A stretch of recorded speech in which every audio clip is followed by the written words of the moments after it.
And since the pastor isn't here, I guess it's my turn again. I can do it. You But- can. Go ahead. Yes, Lord God Almighty, please be with us as always and help us to guide us to a truth and justice and mercy for all the people of Bonita Springs and the rest of the world. Thank you, amen. And we do pledge allegiance on 3, 1, 2. I pledge allegiance to the flag of the United States of America and to the republic for which it stands, one nation under God, indivisible, with liberty and justice for all. Thank you. Okay, how about roll call, please? Councilmember Bogas? Here. Councilmember Purdon? Here. Councilmember Carr? Here. Mayor Steinmeier? Here. Councilmember Corey? Here. Councilmember Fullick? Here. Councilmember Forbes? Here. Okay. Mayor's welcome. Well, I'm glad to see some public here. That's nice. We work for you, supposedly. I do, I know that. But so I'm glad to see you all here.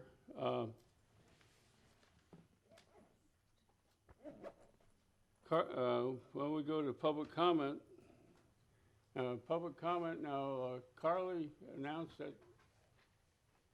So, this is public comment on agenda items only, except for item 8A and item 12A. Okay, thank you. Okay. Hello, I wish to comment on agenda item, was that consent item E, the 17th Amendment to the agreement with the, my name's Joe Gallagher. I'm a resident, 10290 Indiana Street. Okay, like I said, I want to speak to the consent item of E, on item E, the 17th Amendment to the agreement with CH2M Hill Engineers. I realize that our city's philosophy is government light and many services are contracted. Well, the president of Habitat was president of Rosemary Park. He related that Bonita Springs is the most difficult government agency after initial meetings. While interviewing a planning firm to develop low-income rental housing, we were told that the issue lies with the consultant. Okay, the more difficult process results in more billable hours. Okay, nonprofits providing low-income rental housing, which already needs subsidies, cannot easily pass along these added costs. Consideration should be made for a lower flat rate for nonprofit development so they don't increase their billable costs there. Okay, considerations also be given to waiving impact fees or due when transferred to another entity. The city also has BSU's credits which can be used to help nonprofits in the building of residential housing. I just quickly want to go to item 12. That's regarding the EAR plan there. Sir, I'm going to have to stop you there. That's a public hearing, if you can comment at that time. Oh, okay. Thank you, Carly. Good morning. Hello, good morning, Mr. Mayor. Good morning, City Council. My name is Kyle Moran. I first moved to Bonita 30 years ago. I spend nearly every day in our downtown, and I just want to comment on agenda item 10G. This is the extension of the agreement with the Center of the Arts to continue holding art festivals at Riverside Park in the very heart of our downtown. I want to voice my support strongly for continuing those wonderful events. They elevate culture in our community. They bring community together. They have great elements of commerce in our downtown, and they do exactly what that downtown is designed for, creating a great destination for a lot of Bonitians and for a lot of visitors to our community.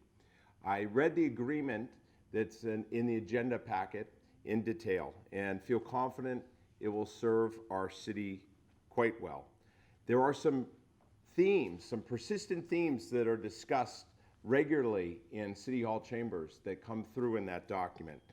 For instance, it talks about parking and the requirements that the Center of the Arts do its best to direct people to adequate parking in the downtown. And as we know, the city has invested aggressively, creating over 600 and now close to 700 public parking spots down there. But recent videos taken during art festivals show that the 2-acre public parking lot that the city owns on Feltz barely had any cars during the art festival. Why is that? because we need better signage. And that's something you've identified and that you're working on. The agreement contains specifics on community policing.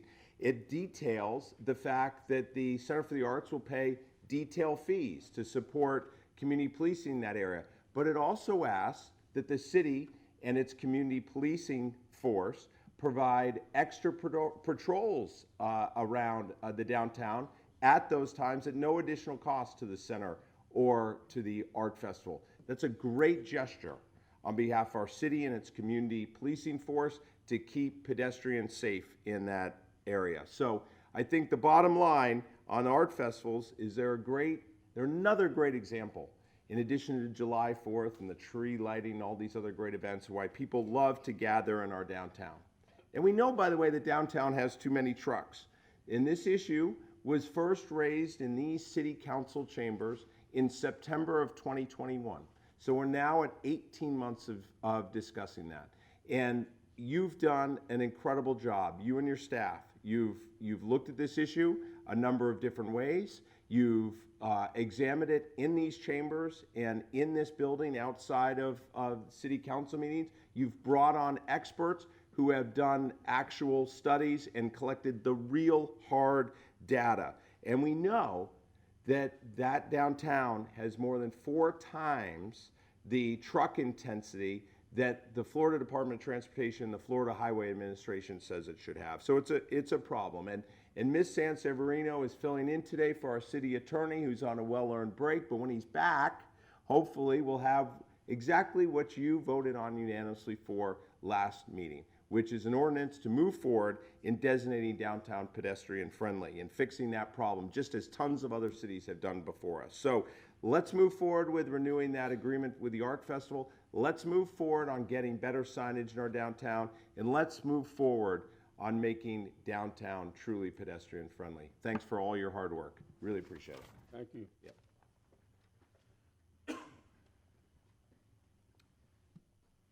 Good morning, Mr. Mayor and members of the City Council.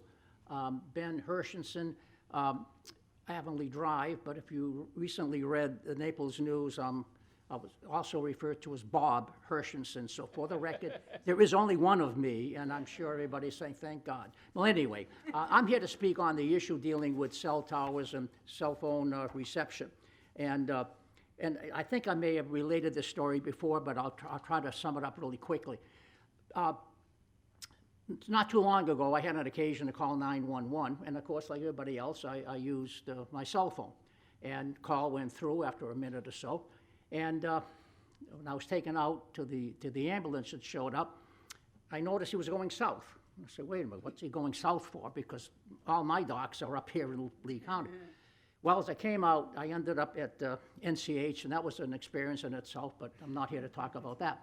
And bottom line was, I couldn't figure this out. Then I came to a technology advisory committee meeting and mentioned the same story, and they said, well, you know, sometimes it gets funneled over to, you know, Collier County. And I'm saying, why? Well, basically, the reception I have where I live on the Golf and Country Club area is pretty poor. And I'm lucky if I have any reception. So I still have a landline. I'm one of those few people in the state that still has a landline because I want to pick that phone up at 3 o'clock in the morning if necessary, and I know it's going to get through to 911. I'm not into that technology of wireless and so forth, but I have to get into something that really is important. Whatever can be done, and if it means, you know, modifying the LDC or whatever to get to the point where we can have higher towers and better reception, I'm all for it. And I think we really have to take that step forward. I don't know if anybody up there has any issue with cell phone reception, but I know in the Golf and Country Club area, Paradise Road, as you go down Shangri-La to Imperial, I can't get anything if I'm driving, obviously, in my car. And that is very upsetting to me because you never know when the phone call is going to be necessary, with an accident or something like that. And I don't have a landline in my car, obviously. So I want to just say to the council members, please give this full consideration. I know that that Technology Advisory Board has an awful lot to say on details. That they have really done a lot of excellent research on this, and I please give every bit of attention to it, because we have to get ready for, you know, cell phone use is not going to decrease. It's going to increase. That's the technology. And even right now, I have a call into, I think it's the company that does, you know, the telephone service in this area. It used to be Embark anyway. And I have a wire laying on my lawn right now because the reception, even on the landline, is staticky, and they said, well, it's moisture got into the wire. So that's technology of over 100 years ago. And we need to get to the point where do it what most people are doing. They pick up the cell phone, they expect to get reception. So whatever can be done, I would hope the council would think very positively on perhaps modifying the code to allow a higher cell towers, because we got to do something to improve what is now normal for a lot of people. Thank you. Thank you, Ben. Any more public comment?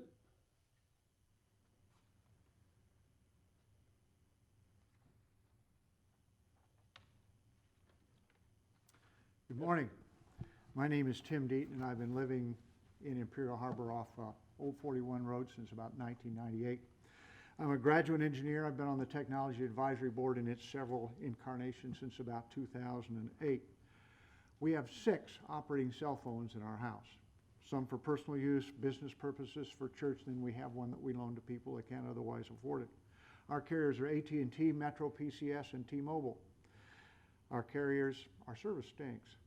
AT&T is, unfortunately, absolutely the worst. It's less than satisfactory. We have outages that are unexplained and sporadic. They don't happen at a particular time. They don't happen in any particular weather condition. I believe our area suffers from both capacity and coverage deficits. I met with Andy Rosenstrike. He is the attorney for the company who is installing the tower at the Moose in Estero. And he informed me that they are, because Estero had similar regulations to what they have in Bonita Springs, they have spent an additional $200,000 trying to get it in, and they've been delayed by a period of 2 years. They're now building. The antenna is less than the desired height. It is going to carry AT&T, but it's not going to help Ben, and it's not going to help us. I spoke with Kathy Seidler, who's the Director of Safety and Health, Safety and Health and Compliance for the Communications Infrastructure. That's the organization of these people that build towers. She was kind enough to spend quite a bit of time with me on the phone, explaining that they are aware that there is a substantial amount of work that needs to be done in Southwest Florida. There are a lot of plans to do it, and they go where it's easy to conduct business. There are so many sites and so few companies that can satisfy the demand safely within the regulations that they propose. She echoes what was spoken before. It's height and hassle that are the problems. I talked with Dan Brown with the Telecommunications Industry Association. Same conversations that they brought up, height and hassle. Bonita Springs is underserved, and we can encourage cell tower construction by eliminating height and hassle. Eliminating height is very simple. The City Council can simply revise Table 4-1221 of the Land Development Code by increasing cell tower height. There's no expensive consultant needed. You don't need a PowerPoint presentation. You need to know the difference between 35 feet, 50 feet, 70 feet, 150 feet. The hassle is another matter. I believe it can be reduced significantly by streamlining the city code, incorporating the FCC regulations and TIA 22. The current one is H. Those are published by the FCC and by the Telecommunications Industry Association, and their purpose is to make it easier for us to welcome people that come in like that. I encourage you to act now. With the tower height now, you can and then proceed very cautiously but speedily in working with the industry associations to revise the code for cell tower and other transmission for the city of Bonita Springs. Thank you for your time. Thank you very much. Yes, sir.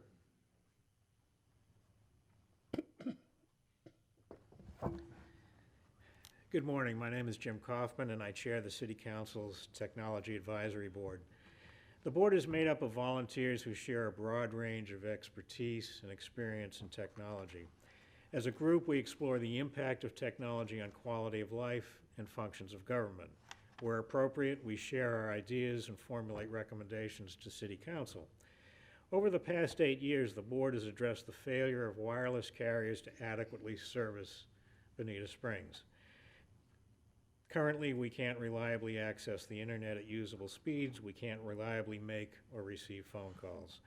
These realities make our city increasingly less desirable for those who live and work here, as well as those considering to.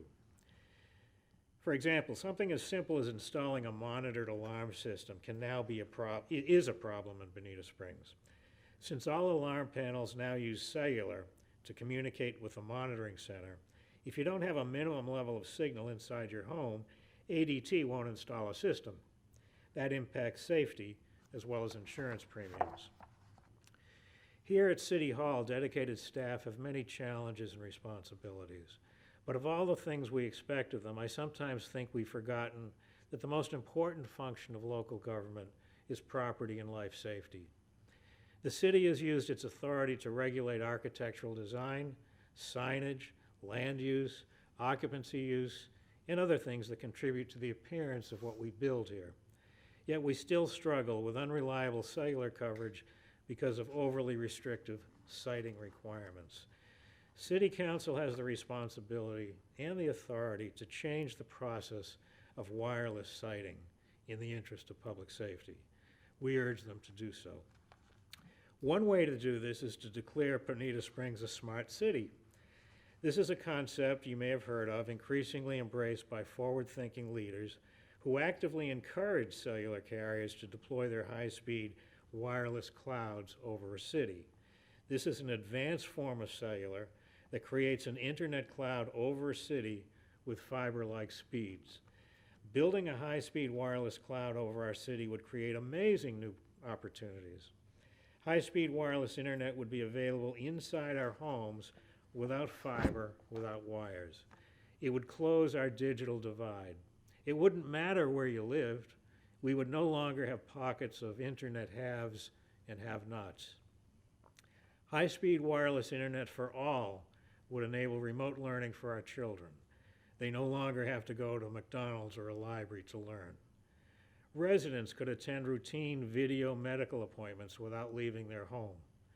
Residents with a sudden medical concern could access a video link with medical professionals without calling an ambulance. This reduces fire department and EMS call volume and provides non-emergent patients with more immediate attention. Paramedics on scene for true medical emergencies could access a high-quality video link with physicians while at a patient's bedside. Those who choose to work remotely from inside or outside a building could do so with no special equipment requirements. Businesses could creatively leverage a smart city's cloud for more advanced, more efficient processes. When wireless carriers compete to deliver this cloud capability, it also holds down costs. It also breaks the chokehold that telephone and cable monopolies have in our communities. Think what life would be like if we freed ourselves from wires or fiber owned by our telephone and cable monopolies. We would no longer hear somebody say, "I hate Comcast, but it's the only source of internet," or "I wish I could get fiber instead of my phone company's DSL service." To reach this state requires more wireless sites. Cities that encourage wireless carriers to build more sites, cast off their dependence on cable monopolies and phone companies, are better off. What would it take to get us there? Make Bonita a wireless smart city. It's a commitment in principle to the wisdom of encouraging wireless. It's not a contract, it's a mindset. It requires that we rebalance our regulatory priorities. It requires that we encourage the deployment of more wireless sites. I know each of you has a vision for Bonita Springs. Are you about done? One more. I urge you to consider how becoming a wireless smart city or a smarter city would help your vision. Thank you. Thank you. Anybody else? Yes, Ron. Yes, Ron George from Little Hickory Island area. I'm also part of the Technology Advisory Committee, and I fully recommend that the city take this to the next step and do more deeper look into the possibility of allowing for improved cell tower coverage throughout the city. And, I think we've been arguing this for a long time, or at least pushing it for a long time. I think it's now to the point that we really need to get some action one way or another and decide on this. Thanks. Thank you. Anyone else? Okay, we're on to 8A. What do we got to do with this here, Carly? Okay, 8A is the first reading and public hearing of a zoning ordinance of the City of Bonita Springs, Florida, considering a request to amend zoning ordinance 1607 for the Oakland Commercial Plan Development with the addition of a master concept plan, amended conditions, and an amended schedule of uses located at 27971 Oakland Drive, Bonita Springs, Florida, 34135, and providing for an effective date. Move to second reading. Second. Public comment? Public comment on this issue? Seeing none, any council comment? Jesse? Real quick, yeah, what is there a reason for the schedule? The time parameters kind of on that change, did they not? We found the time periods to be appropriate before it's a temporary open storage use. Should council like to entertain a different time frame? No, I'm good with it. I was just wondering if there was a specific reason that we kind of, no. We found that to be appropriate. Okay, I'm good with it. The applicant is going to build a road and sidewalks, is that part of this? Correct. Per chapter 3, they are required to improve the road in front of their property. Yes. If there's any further questions, I'd like to place the witness under oath. If we're gonna have a discussion. We move to second reading. Okay. Roll call. Any more discussion? Roll call, please. Councilmember Bogus? Aye. Councilmember Purdon? Aye. Councilmember Carr? Aye. Mayor Steinmeier? Aye. Councilmember Corey? Aye. Councilmember Follick? Aye. Councilmember Forbes? Aye. Thank you. All right, here we're moving on to consent agenda, is that right? Oh, presentations, I'm sorry. Presentations, I gotta come front with this one. I guess the finance department will come up.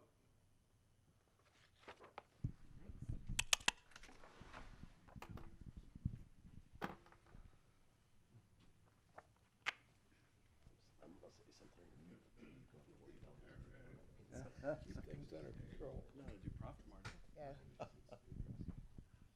No, I'm not gonna call you bean counters, but I think some people do.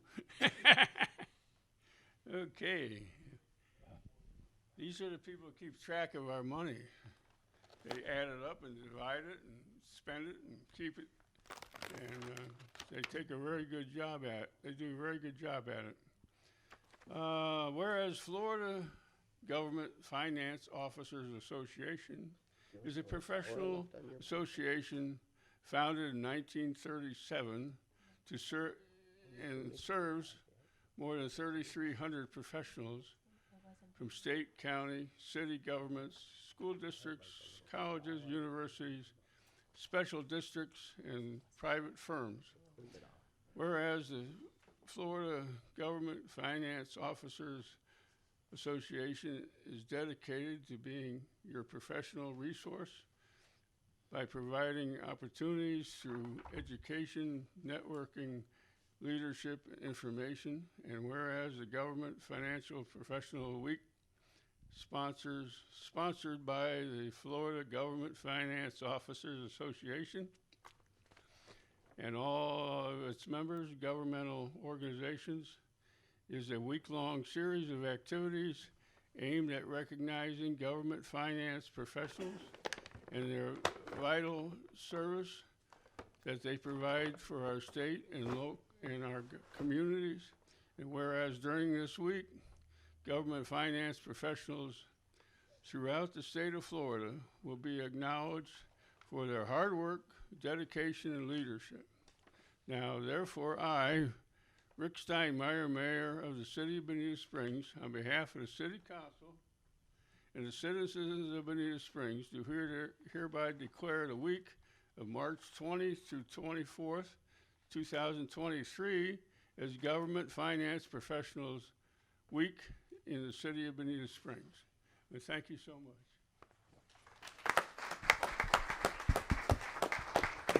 And now the leader of the group.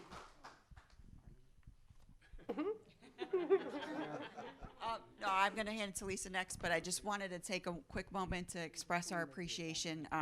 When we have our big dreams of what we think we can do and how we can do it, this is the team that lets us know how we legally can do it as well. As you know, can we follow this regulation? Can we follow that regulation? They count every T and they dot every I, and they make sure that every balance sheet matches. So they have kept us in compliance with all of our federal grants, all through Irma and now through Ian. And their knowledge and ethics is irreplaceable to our team. So thank you for what you do.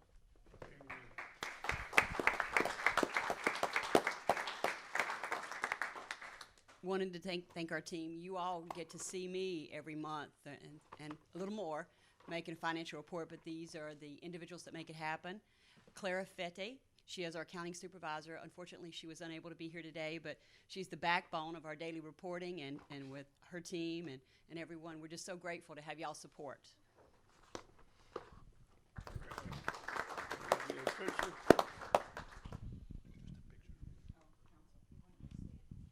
Yeah, absolutely, absolutely. You're part of finance week too. You sign the budgets. Are you guys? Hang on a sec, hang on a sec.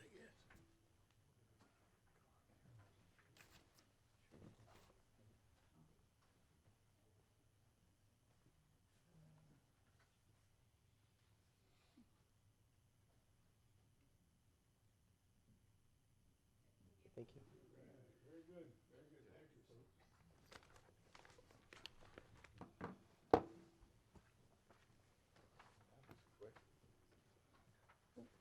Sorry.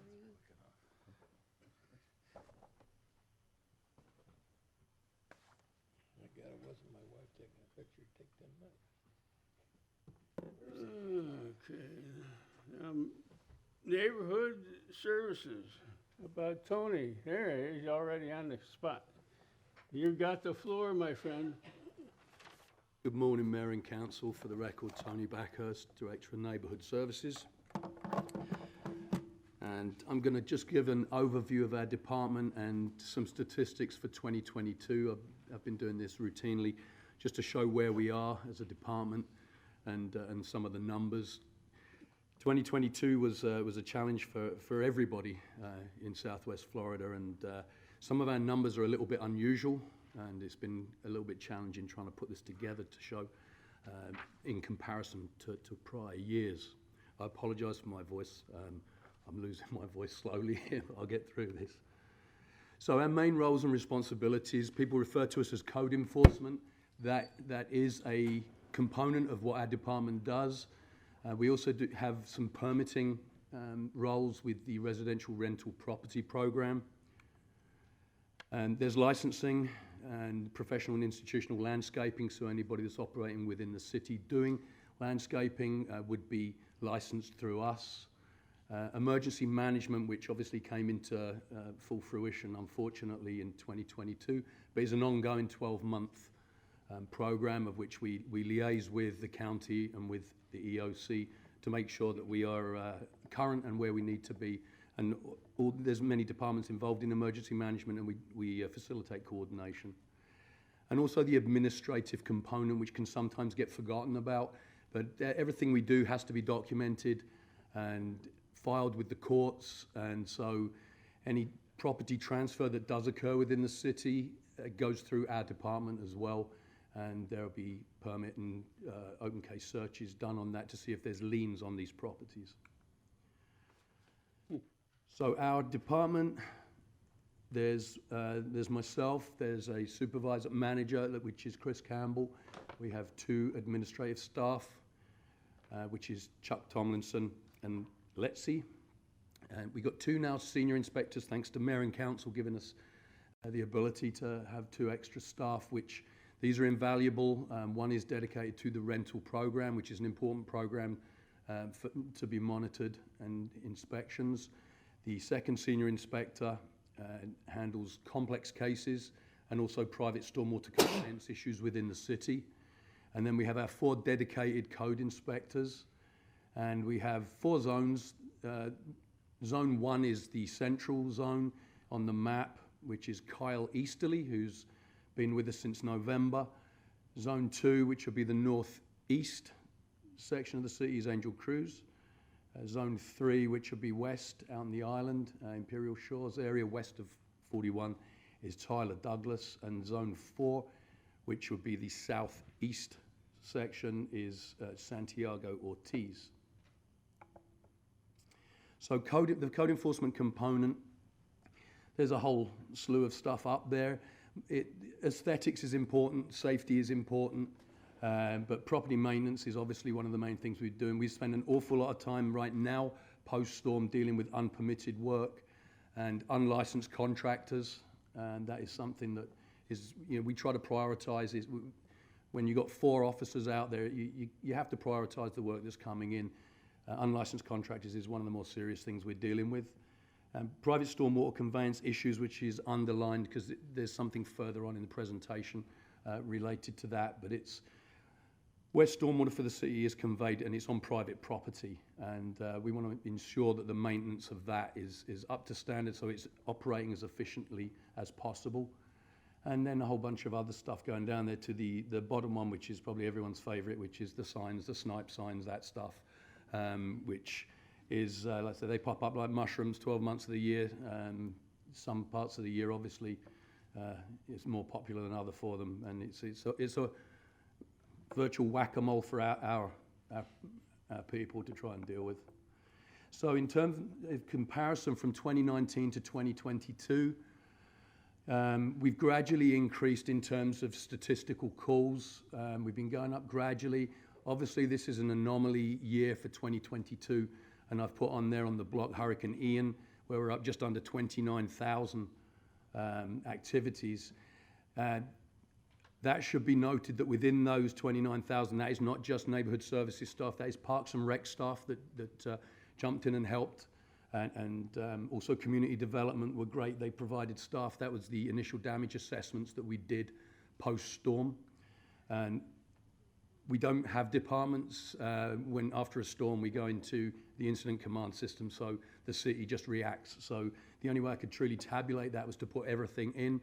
And trying to do an estimate of where we would have been without Hurricane Ian is difficult, but I would estimate we would have been somewhere around 15,500 activities without the storm. So we're still increasing. So when you look at it month by month, this is how our staff are performing in the field. This does not include the administrative component. Everything they do incorporates telephone calls, entering stuff into the software, preparation for hearings, and so this is just their field activities. So you can see a fairly substantial amount every month, and then you've got the October, November, where it's obviously gone again very, very high because of the initial damage assessment. That actually, the 9,742 is 19,483, I think, initial damage assessments were done post-Hurricane Ian. And the amount of staff involved in that is a relatively small number. I was looking actually on the county spreadsheet, which they have provided to us, and there was something around 14 people that were involved in collecting that volume of information, which is a fairly high stat. So proactive, people will ask, do you go out there and actively look within the community for stuff? This breaks it down. We have a departmental goal of 80% to be proactive cases. This year was 90.5 is what we actually achieved. And as you can see, there's just under 5,000 were proactive, and around 560 were reactive, which is somebody phoning it in. So you can see there's a large degree of our work is actually generated by our staff going out. So we talk about informal and formal cases. Informal is the ideal case for us, where we can go out and talk to a property owner regarding a violation if we do see that a violation exists. We are governed by state statute, section 162, and it's about compliance. So if we can achieve compliance informally, that is the ideal situation. So if it doesn't go informally, then it becomes formally, a formal process. And this is how we would go through. So we would send somebody a notice of violation, and if there's no compliance, then a notice of hearing. We have every 2 months we have a hearing. It would go in front of our hearing examiner. We provide the evidence. We have to prove the case each and every time. So if we see an initial inspection, if it's passed or failed, then it goes to a compliance inspection. If that fails, then it would go to hearing. There are circumstances where we'll give people more time, but invariably this is how we'll go. And so if it does exist and there's a hearing, then again, there's an ability to comply again. And after that, if there's nothing, then there's an imposition hearing and it goes back, and then the fines are imposed. So there are multiple opportunities for people to, and again, the word is comply. And that's just to comply with the ordinance. And due process is a word I use, 2 words I use an awful lot, due process. This is something that we have to follow. Some people may be frustrated by the time frame. We are governed by state statute, so we have to give reasonable time to comply. The question I am asked on, if not daily, definitely multiple times weekly, well, what's reasonable? Every case is different. We'll look at things in different manners. Not everybody has the ability or financial ability to pay $12,000 to replace a fence. We also understand, given after a hurricane, there's a limitation on people that can do this work for them too. So we give people reasonable times to comply. Some people will argue the reasonable and then end up with a conversation with me, and I'll explain why we've done what we've done. So the best case scenario for us with a case is 2 visits. So we go there and say, look, we see a problem with this property. If you could just clean it up, we'll give you 14 days, 7 days, whatever. We go back, it's passed. That's the ideal situation. When we get into the involuntary compliance, that's where it's laborious, to say the least. We're out there multiple times, 4 times just to get the imposition. And after that, then we're again governed. We'll be out there every month. And there are people, property owners, where this is the case, but it is a very tiny fraction within the city.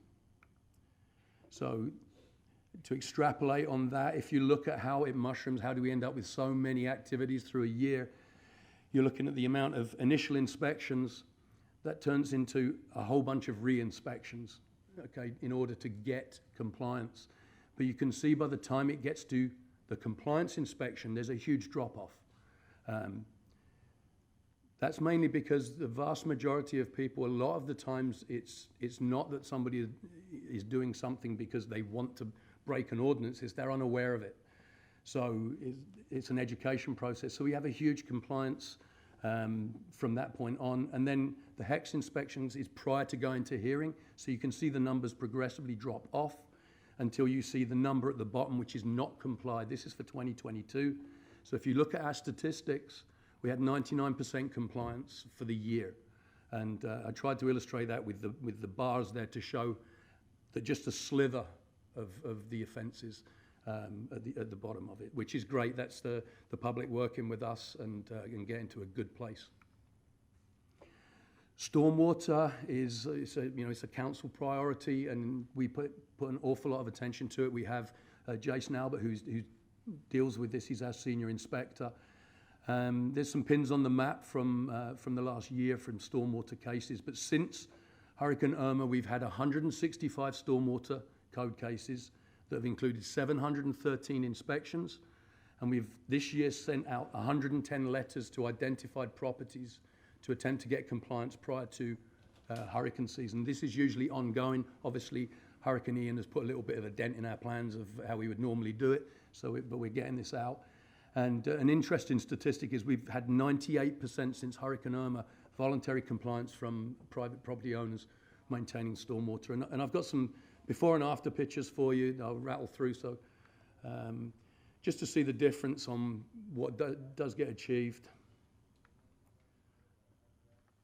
And you can see now what's the efficiency of that. Well, I couldn't tell you. Matt would probably be a person more akin to be able to talk about the efficiency of that, but from a layman like myself, I would say that's definitely going to work better for water to flow. For sure. And as you can see, some of them are pretty dramatic in terms of what they were. Tony, what about the plants that are planted, though? Would they absorb more water? Or Florida's just so funky that way? I would say that 99% of the stormwater conveyance issues that we deal with is exotic, that shouldn't be there in the first place, invasives. And that's the conclusion, if there's any questions. This is your compliance, going back a couple slides. You said you had before this.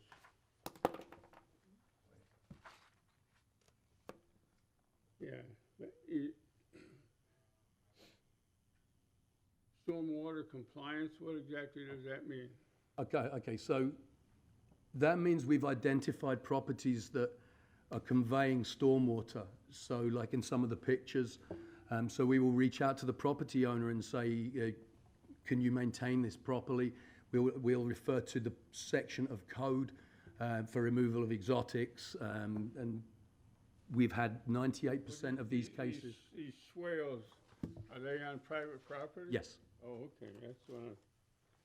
Yeah, it's the private property owner to take care of the swales. The swales are required by South Florida Water Management, or? Well, with our ordinance, we use the ordinance with regards to just maintenance of property, because let's say the vast majority of these, when you're going through on these pictures, you've got Brazilian peppers, which are one of the worst ones, and they take over the whole area and they spread real quick. So where we've got really phenomenal compliance is not only have they removed them, they've actually treated it so they don't grow back, which is obviously in their best interest long term anyway, but some of this stuff is fairly expensive to do, but let's say we've had very, very good compliance. It's a property owner's expense. Yes. Okay, and you can force them to do this? If it comes to that? We don't force people to do things. We put them through the process whereby they would go in front of a hearing examiner. At that point, then a lien can be put on the property, and that's the mechanism we use. Okay, very good. Thank you. Mayor, Yes. may I ask a question? Thank you. Tony, you talked about unlicensed contractors, so one of the things that I've heard, do we have any inspectors working on the weekends? My staff are not on the weekends unless there is a case that we need to be out, and they do go out routinely on weekends, but it'll be for specific cases. So if we have instances where people are working on a Sunday doing construction work, which they're not supposed to do as per ordinance. Our officers will go out, our inspectors will go out and deal with that. We have people selling produce where they shouldn't be selling produce. So on the weekends, that is what we'll invariably do. This is maybe a temporary, what we're hearing is, especially the unlicensed guys, Saturdays, there's proliferation of them. Mm-hmm. Yeah, and we encourage, if people want to provide information to us, like we do require for code cases, the name and address of somebody, but if somebody's got information on a general level that would encourage us to do a sweep and do something, we would encourage people, because if they can narrow it down to a specific area, that would be very beneficial for us. I got a question. If somebody doesn't want to give you their name, can you just say, can you run by this up and down the street and see if there's a violation? I see a lot of them is you get the violation by your officers see the violation and address it. Yes. If somebody calls and says, well, I'm not going to squeal on my neighbor, can you just say, hey, can you run up and down the street or something, take a look at it? Mayor, it is by Florida statute that we have to take the name and number of the complainant if they want to file a complaint, open a formal code case, to send the inspector, we have to have their name and address, and again, that's state statute. But you cover every street in town, right? Yes, we do. Eventually, you'll see the violation. Chances are. It depends on what the violation is. A follow-up on your question. Do you have to release the name and number of the person who's making the report? It would be part of the public record unless another exemption applies. Well, I don't understand the type of violation. So for example, if a resident was complaining about their neighbors parking on the grass, let's say, if they want to establish a case, they have to leave their name and address. There is a chance that the officer might proactively see it as he's doing his rounds, but to go there specifically to address that matter, we would need a formal complaint. Okay, so eventually you'll get to it, right, Tony? Well, there's, I know this guy out in the Orange Blossom takes care of you a lot of the time. Yeah, no, I'll speak in generalities. I mean, I understand the reluctance of certain individuals to not want to provide their name and address for whatever reasons. However, we are governed by state statute that is a requirement. If something is overt, our inspectors are going to see that. Usually the circumstances where people do not want to provide their name and address, I would say, are not overt. It's usually within the neighborhood, and it's something that they may be able to see, but we can't see. We can take the postman's route, as we call it, to look. I mean, we cannot infringe on people's constitutional rights, and what they may see from their backyard, we can't see. So we're going to need assistance with things in order to see stuff. If we can't see it from the road or where we would sit going up to the door, and that's one of the problems that we'll have, is they'll say, well, it's my neighbor, I don't want to say my name. It's tough to proceed with a case when we cannot see anything. What if they call me and I call you and I make the complaint? If I go out and look at it, see it? No, we would advise you if a resident or a constituent called you and told you their name, you then have their name. That should be advised to code enforcement staff. It should be advised, are you making a formal complaint? Because you can't be a conduit to that. You're aware of who the person is.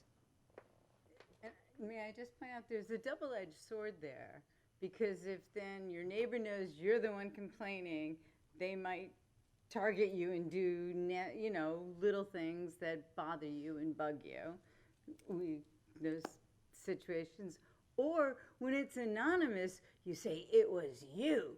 And it wasn't, it was, because in my neighborhood, that happened ages ago to us, and my son was, I think, 10. Let's go and report everybody who has their garbage cans out 10 minutes early. No, that's not how you do it. It's a chronic issue. But, there's two sides to that when it's your neighbor and you can't be neighborly. And then you report them and you want to be anonymous, but you can't be, and then they're going to perhaps do retaliation. Mm-hmm. So you just go around, and this is the ordinance. When did they change this law? Because it used to be anonymous, I know that. I believe it was July 2020. Or It's been a couple years. yes, it's fairly recent, and I mean, we can't speak to the intent of the law, but all we have to do is honor the law, and we're not going to take, we can't take sides in something like that. That's the way it's written. That is the way state statute is written. That's the way we implement it. Yeah, well, code enforcement is a tricky job. It's tricky, and some places they bribe people and stuff. It's amazing. Some cities have reputations for doing favors for people, but not ours, and we're neighborhood services. Yeah. Okay, anything else, Tony? You got more? No, that's everything. Thank you. Thank you. All right, thank you, Tony. Thanks, Tony. All right. Okay, now we got caretaker. No, sir, next you have a presentation update from community development. Community development, yeah. Hey, John. Morning. Morning.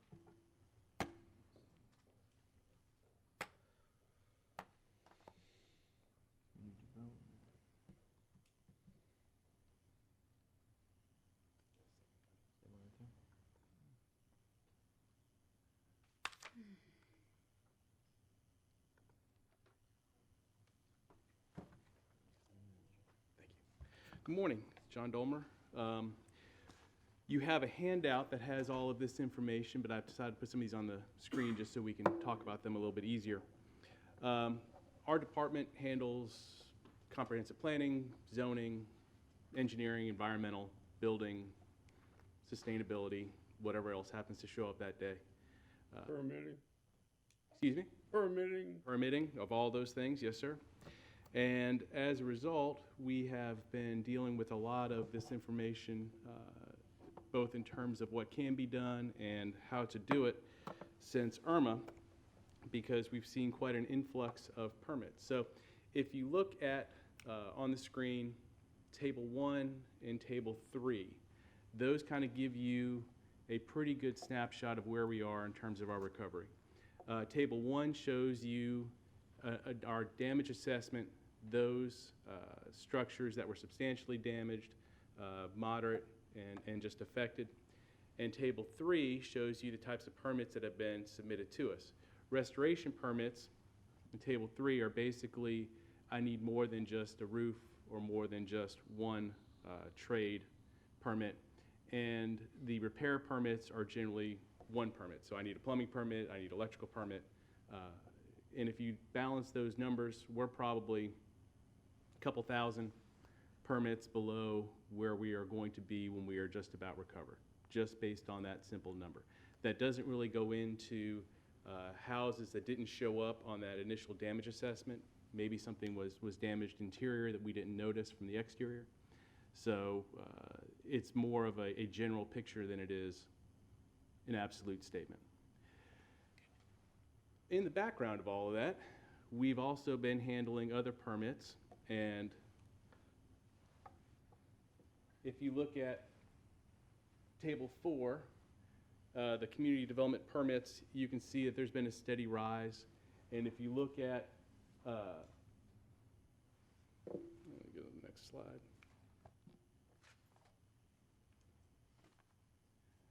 Table 9, you can start looking at year-over-year permits. As you can see, those are up a little bit. Now, before the storm hit, we were closing in on completing most of our larger residential developments.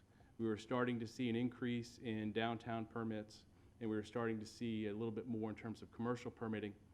But the high rate of single-family permitting that we had seen for probably the past 50 years had started to slow down, mainly because those lots that were previously permitted in those developments were starting to be completed. So that the projects generally out east, Bonita National, Valencia, Seasons, those were all starting to wind down.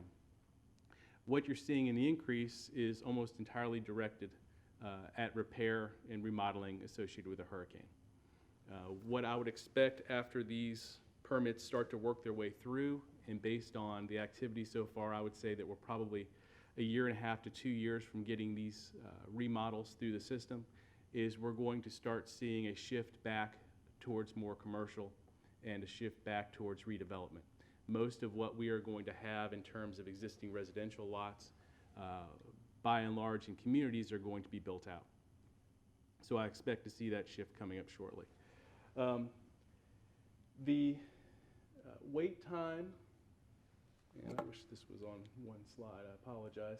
If you look at the call volume and wait time, what you can see is that we have had a lot of people coming into the office and asking questions. We've tried to make it simple for hurricane recovery, so any application that's associated with Hurricane Ian that comes with a fee waiver request, you can just drop those off in a box. You don't need to wait, you don't need to sign in. Those can just be simply dropped off, and we will give you a call when it's processed, and if there's any questions, we give you a call letting you know if there's something missing or something that needs to be provided. But to put those permits together, we've had a lot of people calling to see what can be done. We deal with this 50% rule and zoning standards on a daily basis, so it's pretty standard for us. But for a lot of people, this is their first experience with this. And they're getting mixed information from both their contractors, their neighbors, their friends, whoever happens to tell them what they've done on their property. And so we hear some pretty wild stories when people come in the door. So usually it could be 5 or 6 hour-long conversations during the day with different individuals, walking them through how you can rebuild your house, how you can rebuild your business, what are your options, what should you look at? And the amount of time that goes into these is rarely proportionate to the size of the project. So usually, the most time we spend is with the smallest single-family house, not so much with larger communities. But we do encourage people to come in. What we found is, because there is a lot of inexperience and bad information out there, what people think they can do is rarely what they can do. And it's so much easier to come into the office and have a conversation with us and talk to the people that are going to be reviewing the plans. So that way when you submit something, if there's something wrong, it's minor. And we can work through it relatively quick. The last thing we want to see is large applications come in or somebody asking for a roof permit. We had someone come in yesterday who was frustrated that we wouldn't just issue the roof permit and said he had no other damage. We had our our floodplain coordinator go inspect the site. It turns out the entire house was filled with mold. There were wires hanging from the ceiling. They were in the middle of doing plumbing remodel. It was no one up here on this dais. but then we walked through how the restoration permit works and how that accomplishes putting all of the work that's associated with it onto one worksheet, so that way you don't spend money into your house and then wind up triggering that 50% rule later on and you can't complete the work. So along those lines, and I'm sorry I'm going back and forth, but the handout that I gave all of you looks like this.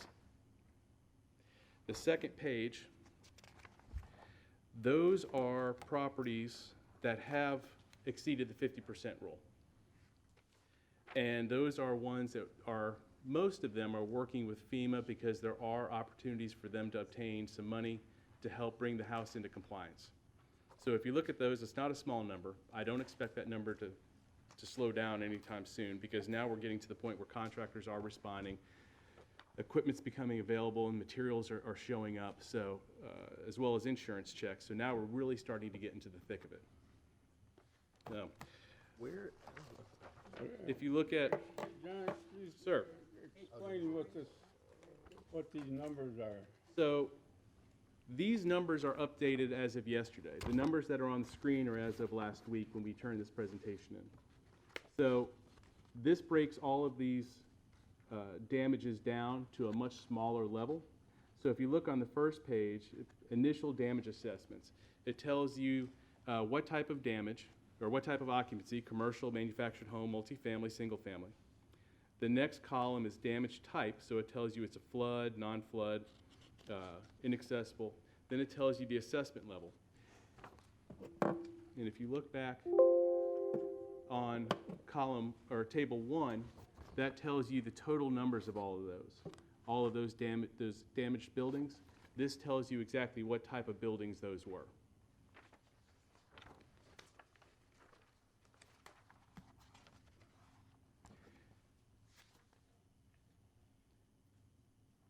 And that kind of gives you a snapshot of what's going on in the background.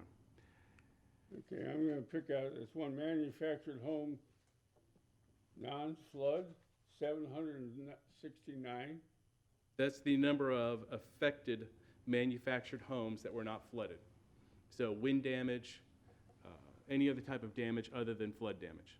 About the 40 mobile homes on Bonita Beach. That's included, well, those would be flood. If you look under manufactured home, flood, those would be under destroyed or major affected. May I ask what? That would be, non-flood, flood. You don't have very many under flood. Non-flood. There's at least 40 mobile homes across the street on Hickory Boulevard. Yes, sir. Where's 40 show up on here, or 37? They were wiped out by the storm surge. I have to check to see how they labeled those, but those are definitely not there. I mean, they weren't there to be assessed. Correct. They're in the bay somewhere. Correct. Okay, that's good. But the whole purpose of this is to break down those general numbers. And now FEMA's involved with this then? FEMA basically audits what we do. In fact, they were in the office last week to discuss with us how we process permits and how we're letting people remodel. So we had to explain to them how we've done our initial damage assessment. We've informed all of the property owners in areas where there was significant damage. So even if houses weren't destroyed, we sent a letter out to everyone who owns property on Hickory Boulevard and those other areas in the city that were heavily damaged to let them know you live in an area where there's been substantial damage.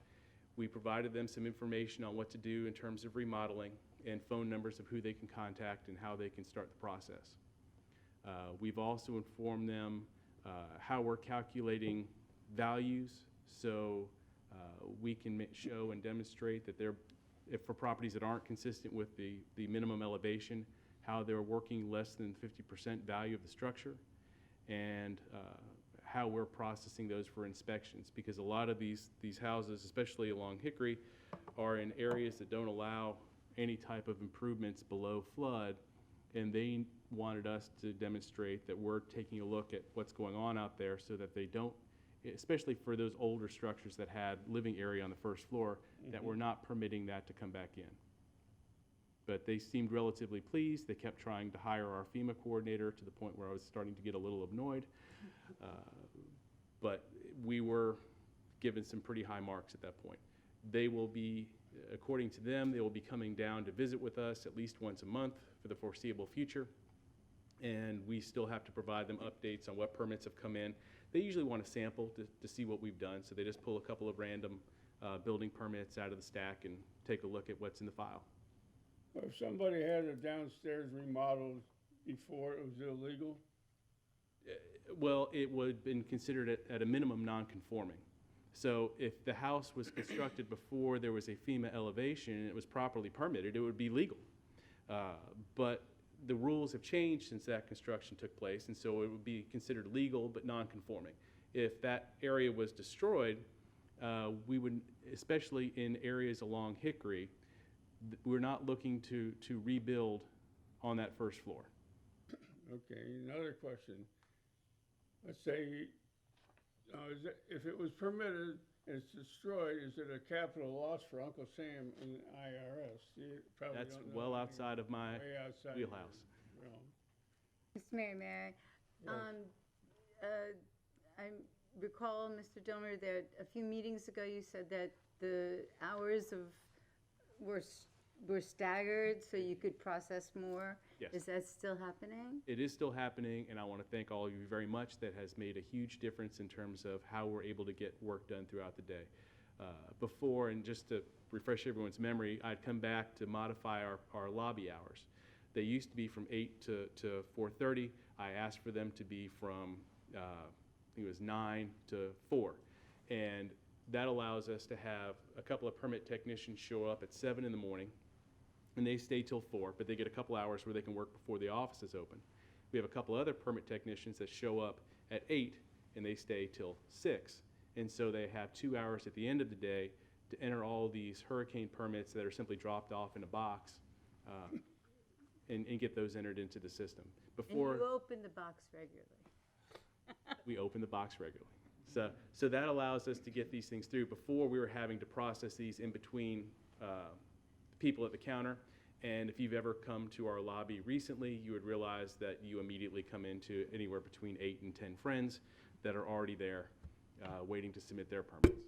I've recently heard only wonderful news about community development, and they appreciate the fact that permits are being processed quickly. So hopefully all good news continues, but there'll always be a sour grape.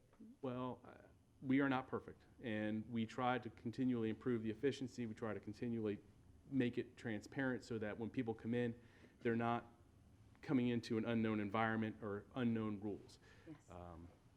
We're not there yet, but we're trying to get there. And recap on the downstairs, if it's destroyed, it was permitted in the first place, can you rebuild it? It depends on where it is. And that's, what you have is a situation where, right about a month after the hurricane, we were given new flood maps from FEMA. And those flood maps come with different designations than the previous flood maps. So depending on where that property is on the lines on a map, allows you certain things and prohibits certain things. So if you have property, as opposed to giving general information that could be misinterpreted and someone's listening to me, please come into our office and we will work with you on what you can do and how you can do it. Our goal is to let you know what all of your options are, and what you do with those options is entirely up to you as a property owner. But There's many people who have lost the first floor, at least on Hickory, correct. and they haven't changed the flood maps on Hickory, I don't. Yes, they have. They have. Yes, they have. Yes, sir. Which is why I did not want to provide a lot of general information, because it gets very specific, and it's not the same information that it was if I were to give you the information last summer. It's changed. So, just as a quick aside, essentially, if you look at the information that's down to the quarterly performance indicators, that kind of gives you a feeling for what's also going on outside of hurricane recovery. Development orders are what we call our engineering permits, so it's anything that is bigger than like an acre or 1,500 square feet of impervious space. And then you have zoning applications and also, where did it go?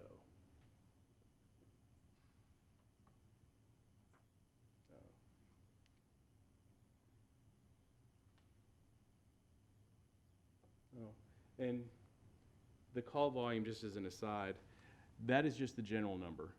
I wasn't able to get as quickly as I wanted the numbers to direct lines, so if you're looking for a true number, I would just, as a conservative estimate, I would just double it in terms of what's coming into the office.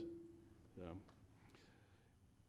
are there any questions on what we're doing or how we're doing it, or things you'd like us to do more or do less? That's Chris.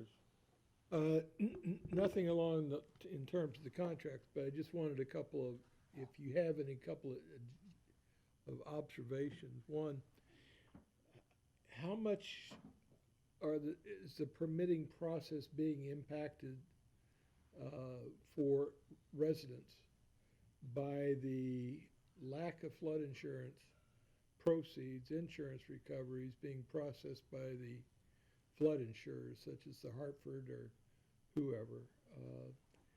I know that we're now about 6 months out from the hurricane. And there are still people that are waiting on their insurance proceeds so that they can move ahead with reconstruction. Is that impacting how you guys have to work with respect to the permits, that people are unsure how much money they're going to get from insurance and how much they're going to be able to do? We're starting to see a lot of those insurance checks come through. And the reason why I say that is because people are telling us that I'm now coming in because I've received my settlement. They're really working almost under two separate numbers in areas that were significantly impacted. One is the FEMA regulations, when the house was built, how compliant are they with that? So if they're not compliant, they have to 50% calculation. And if they are compliant, they're working under how much damage they have versus how much they're able to spend based on their insurance settlement. But those are starting to come through. People haven't really expressed whether they're satisfied with that or not. They've just let us know that they've got their check and they're ready to go ahead. Yeah, I wasn't really wanting to try to get into the level of satisfaction, but the amount of time being delayed in terms of finalizing permits and reconstruction. It has, we've seen a delay because people that are now coming in were waiting specifically for that check to come in for their permit. So structures have remained either boarded up or substantially damaged, waiting for this moment. Now that they have their money, now they're ready to go forward. But I wouldn't say that everybody has received their check, and I know that with a lot of people offering assistance, but no real clear direction. You have the state that offers programs, the federal government offers programs. It's difficult to figure out what's covered by insurance and what can be subsidized by either the state or the federal government. The other question I had is, there's been reports that a number of contractors have sold out to out-of-state interests, whether from Texas, Alabama, Georgia. And that those contractors, the companies that have bought them have gone after the subs and have bought out the subs, so that remaining Florida contractors are having a hard time getting subs to do the work. So when that happens, is that whole licensing process involved such that people know that if they're dealing with people who are licensed contractors? They still have to have a qualifying license. So if I'm a contractor in another state and I buy a contract or a contractor's office in Florida, I have to keep someone that qualifies as a contractor for whatever it is we're licensed for, whether it's a general contractor, trade, what have you. So they would have to keep someone on staff that's licensed in the state of Florida or obtain their own license, which takes some time. Thank you. Anything else? Yes. Comment on what Chris was just talking about. From personal experience now, I was pleasantly surprised, which John knows. Some of these insurance companies that went insolvent or bankrupt, their clients have been taken over by other companies. A good example would be FedNat, which was a huge insurer. They went insolvent, but Monarch has taken over all of the accounts. I actually got my first check about 3 weeks ago from Monarch. I almost threw it away. I thought it was a solicitation, which maybe for our citizens, if you see something from a strange insurance company, open the envelope before you throw it away. There may be a check inside. That's good advice. Seriously, but that is happening. I did get a check from Monarch for my special assessment. There you go. That's happening slowly but surely. That was quite a while ago, but I thought I was very lucky. And this has been a very confusing time for a lot of people. There's a lot of different agencies. There's a lot of different insurance changes, and we've tried to make the permitting process simple. It's not. There's a lot of rules that come into it that are either imposed to us by the state or by the federal government or some of our own choosing. But it's easier to have a conversation in the beginning than it is to worry as you go through the process. So even though we're getting thousands of calls a day, I would rather have more calls come in for people wanting to have a conversation before they start this than to realize halfway through and having spent money, this isn't something that's going to be accomplished as easily as they thought. At 50%, now that's based on the current market value of the repairs or what you paid for it in the beginning 20 years ago? No, sir. Let me see if I can get the term correct. It's based upon the depreciated replacement cost of the structure. That tells me nothing. So what we've found is that there's two simple ways to come up with that value. One is on the property appraiser's website, we can show people exactly where to look and where that number is. If you have a private appraisal, so if you hire an appraiser to come out to your house and provide that number, we accept those numbers as long as they're done by a licensed appraiser. And the appraiser is giving a current value? The appraiser knows exactly, if you tell that appraiser, my house was damaged, it's not compliant with current regulations, I need to know how much money I can spend on repairs before I have to bring this house into compliance, or the 50% rule. Can you give me the appraised value of this house based upon those criteria? They know exactly what to do. And again, is this the market value? It's not the market value. It's the value when they bought it 30 years before? No, sir. What it would cost to rebuild? If I may, Mayor, I had that done, Nigel, to the benefit of everybody, because I know John's office is doing this. I went and had a private appraiser, a state of Florida certified appraiser do the appraisal. They took the value of the structure, not the whole property, the value of the structure, which gave me then the legitimate replacement cost, 50% of that. It took me from not being able to repair my 50-year-old home to being able to do it. And Mr. Mayor, also docks. They were having trouble, and they did the same thing. So the appraisers know what to do, and it's better left said that way. And if they've got questions, they can call us as well, but they rarely do. Thanks. Did you want? I just, Okay, anything else? Any other questions? God bless America. Come on. absolutely. Thank you, sir. Okay, now we're looking at consent agenda, maybe? Motion to approve. Second. I'd like to, though, pull, Wait a minute, you gotta pull it before you can, okay, well, I'd like to just, you would like to pull an item? Yes, I approve it, but I'd like to discuss D and G. after we vote. Yes, but I approve it. I'm voting in favor. We haven't had a vote yet. Roll call, please. May I ask who seconded? It was Councilman Member Forbes. Thank you. Aye. Councilmember Purdon? Aye. Councilmember Carr? Aye? Mayor Steinmeier? Aye. Councilmember Corey? Aye. Councilmember Follick? Aye. Councilmember Forbes? Aye. Councilmember Bogus? Aye. Okay, Laura? Okay, on D, the money that we've given to these 6 different food donation, are they audited randomly, or do we just give them the $70,000 and they, oh, hi, Ellie.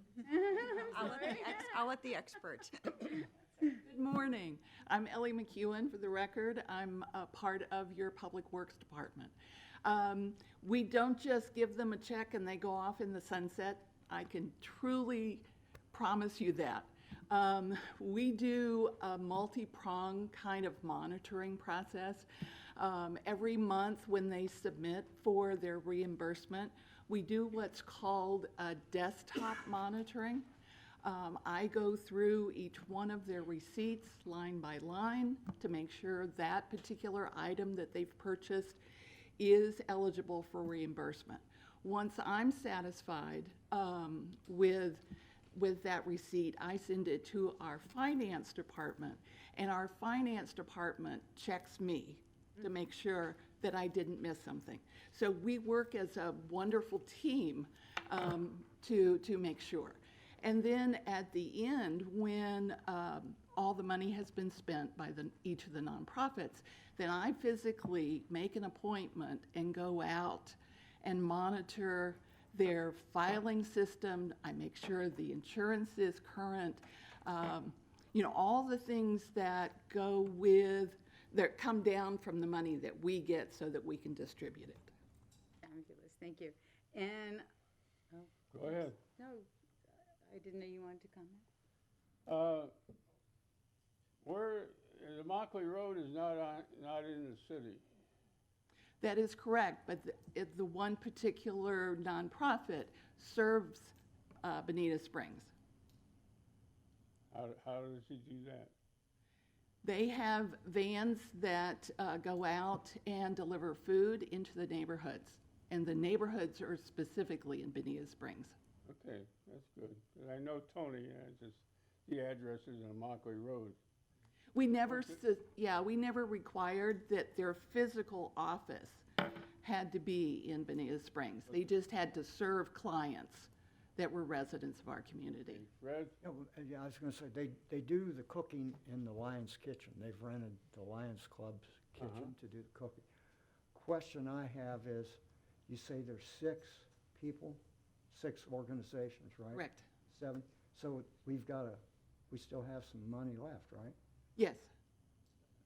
And the amendment that, at last council meeting and the amendment that's on the agenda today reflects the leftover money, and we evenly distributed it to the nonprofits.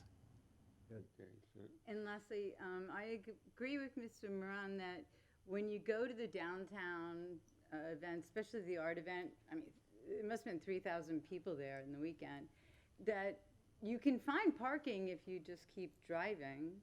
So perhaps the art center could buy some signs that have arrows, parking, keep going or something. Yeah, maybe get some stick in the mud signs and put them up. Yeah. And they take them down. They are fabulous at cleaning up. But it's a Okay. wonderful event. There was Did we have discussion on that? Any other discussion? Did we discuss the art fair? Are we done with that? Because I'd like to discuss. You can bring it up now, you can talk about it, yeah. You didn't pull it, but Okay. but this is the time for you to speak. This would be one that, I just wanted to publicly say that Laura Taylor's done a great job actually getting this contract in a place where the other vendors are now kind of in a similar situations. They don't get the stick, they don't get the stick signs. They're paying appropriately, and it's kind of more in line with what we're doing with everybody else. So I wanted to publicly commend her on that. But additionally, and her assistant definitely. But more importantly, I just wanted to reiterate that a 5-year contract, understand getting into a 5-year contract with us, we have development that is coming. So the idea that, okay, yes, it's fine this year, exactly as is and has been for the last 5 years, in years, 2 years from now, when we're full swing of the development side of it, the way that it's set up isn't gonna be how it's gonna be able to be set up. So I just want them to remember now, they want 5 years, we're okay with it, they're coming to see us annually, but what it has annually looked like and what it will annually look like based on what we have coming up down there is not gonna be the same. So I'm saying, everybody needs to check and understand their feelings now at this year, because 2 years from now, when it's not how it's supposed to be, we shouldn't have an issue where the city is now saying, well, we've always done it this way, and now they're only giving us this many, and we can only have this many vendors, and now we're losing money, and we don't have enough parking. You want a 5-year contract, that's fine. You'll see us annually. It's not always gonna look how it looks because it can't. So, I'm happy that it's in line with how we're doing other things. I'm just, one last reminder, I know on a staff level we did it, but just publicly so we don't get, dragged through the mud publicly in a couple of years. Understand what we're doing 5 years. Understand we're doing our development way prior to that. So, that's it. Laura, will you please address some of the issues that Jesse brought up? We said we can change this contract anytime, right? Yes, so we did give the 5-year renewal. The applicant does book their festivals a year or two in advance at times because it's a nationally known art festival. But we did meet with them. We relayed to them that the downtown landscape was going to look a lot different in the coming years due to development. They were very willing to work with us. And each year they will be meeting with us to discuss layout, any new requirements for parking, any shuttle requirements that might be needed. And we will continue to discuss that with them as it develops. And no more stick in the mud signs all over town. Yes, and we did remove that there's no longer directional signage in the right-of-ways allowed. Nigel. Full disclosure, I serve on the board of directors for Center for the Arts. Laura and I talked last week. Believe me, Center for the Arts is very appreciative of the relationship with the city. Let's remember that when we were begging for events downtown, they were the only one there except for July 4th. So understanding what their role is, that they want to be compliant. And Laura, great point. Some of these events, the vendors that come 2 years out, 3 years out, they're looking for those commitments, but they understand what's happening. And the board and the Center for the Arts is excited about what's happening downtown. So thank you. Sounds like we've got a pretty good deal going on. Laura negotiated some good points, and Absolutely. we can look through. Okay. Anything else? Any other comments on the agenda that we just passed? Could we take a 5-minute break? Hmm? Could we take a 5-minute break? Yeah, how about, let's see, 10 minutes, 10:30? 10-minute break. Take a break. Take a break. We're on recess.